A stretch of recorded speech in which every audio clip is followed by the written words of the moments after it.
Thank you very much for the invitation, and it's always hard to go first. Let's go back. So thank you. On behalf of my esteemed co-authors, Dr. Yushin Liu, Dr. Ashish Deshmukh, who's not here, and Dr. Keith Siegel, who are on the audience, I would like to thank the organizers for the opportunity to present data from a large urban New York City cohort of persons with HIV on the effectiveness of different anal cancer screening strategies. To summarize, recently published clinical practice guidelines from the International Anal Neoplasia Society recommend anal cancer screening for all persons with HIV. They outline 5 different anal cancer screening strategies. Our main question was to determine which strategy would be most effective in a real-world cohort of persons with HIV. We found that combining anal cytology and high-risk HPV testing was more effective than cytology or high-risk HPV testing alone. And we believe this to be important because even in high-resource settings, the infrastructure for anal cancer screening is limited with a finite capacity to screen even the highest-risk individuals. Screening strategies with higher specificity, like the ones combining anal cytology with high-risk HPV testing, may be more efficient because they curtail the use of diagnostic resources, specifically the use of high-resolution anoscopy, which is the equivalent of cervical colposcopy in the anal canal. It's well established that persons with HIV have the highest risk of HPV-associated anal cancer and that risk increases with age. Anal cancer screening guidelines recently published by IANS, the International Anal Neoplasia Society, earlier this year, outline 5 screening strategies.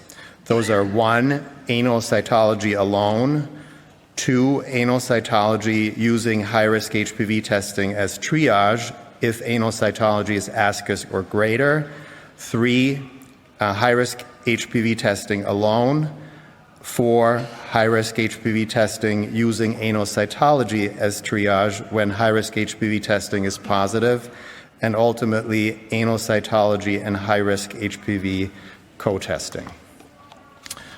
The goal was to compare the performance of these strategies for detecting anal precancer and cancer.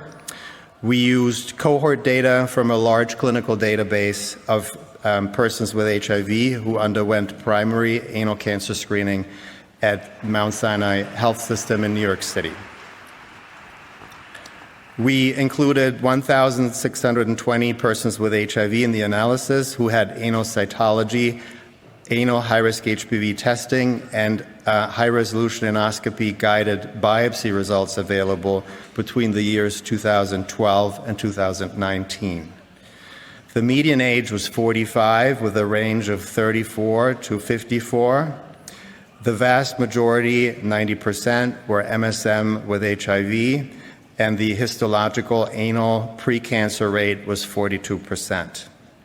Using biopsy-proven anal HSIL, which is the precancerous stage of anal cancer, as an endpoint, we calculated sensitivity, specificity, positive and negative predictive values, and the number of HRA or high-resolution anoscopy referrals that would be triggered by each screening strategy in order to gauge the implications on resource utilization.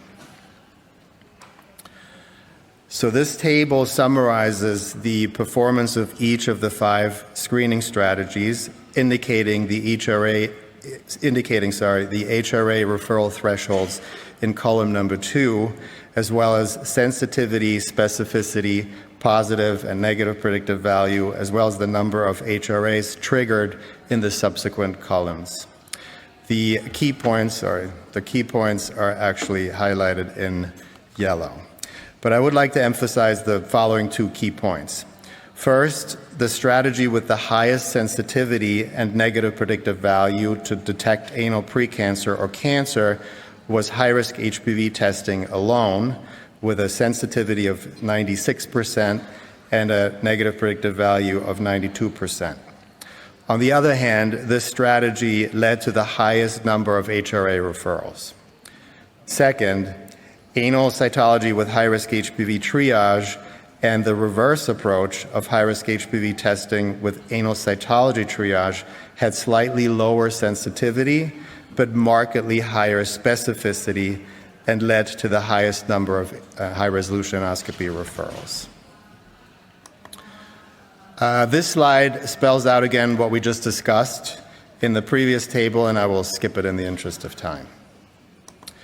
In conclusion, all the screening strategies outlined in the new guidelines are clinically helpful for detecting anal precancer and cancer among persons with HIV. However, the combined approach of anal cytology and high-risk HPV testing, whether used as triage or co-testing, optimizes test performance. It does so by improving specificity with limited impact on sensitivity compared to cytology or high-risk HPV testing alone.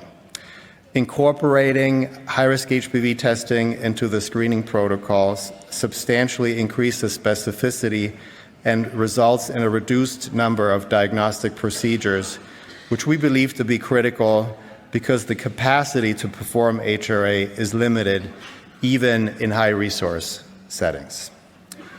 And with that, I'm closing, and thank you for the opportunity to present.